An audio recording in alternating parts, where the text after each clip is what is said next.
નમસ્કાર મિત્રો, વિડીયોમાં તમારું સ્વાગત છે। તો મિત્રો, અત્યારે હાલની ખૂબ જ મોટી અને દુઃખદ ખબર સામે આવી રહી છે। જી હા મિત્રો, તો તમને જણાવી દઈએ કે ઓક્ટોબર મહિનો શરૂ થઈ ગયો હોવા છતાં રાજ્યમાં વરસાદી માહોલ જોવા મળી રહ્યો છે। ગુજરાતને 2 ઓક્ટોબરના રોજ સવારના 6 થી સાંજના 6 વાગ્યા સુધીમાં 104 તાલુકામાં વરસાદ નોંધાયો છે, જેમાં સૌથી વધારે જૂનાગઢના વંથલીમાં 2.91 ઇંચ વરસાદ વરસ્યો છે।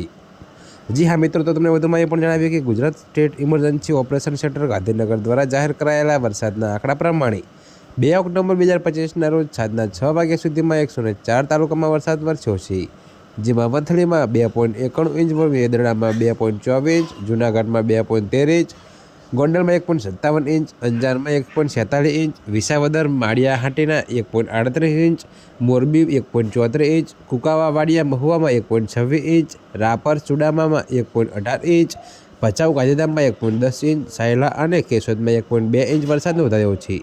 તો 17 તાલુકામાં 1 ઇંચથી વધારે વરસાદ નોંધાયો છે। જો કે મિત્રો, હવામાન વિભાગની આગાહી પ્રમાણે 3 ઓક્ટોબરને શુક્રવારના રોજ ઉત્તર ગુજરાતના તમામ જિલ્લાઓ બનાસકાંઠા, પાટણ, મહેસાણા, સાબરકાંઠા, ગાંધીનગર, અરવલ્લી, ખેડા, અમદાવાદ, આણંદ, પંચમહાલ, દાહોદ અને મહીસાગરમાં કેટલાક સ્થળોએ ગાજવીજ સાથે હળવાથી મધ્યમ વરસાદની આગાહી કરી છે।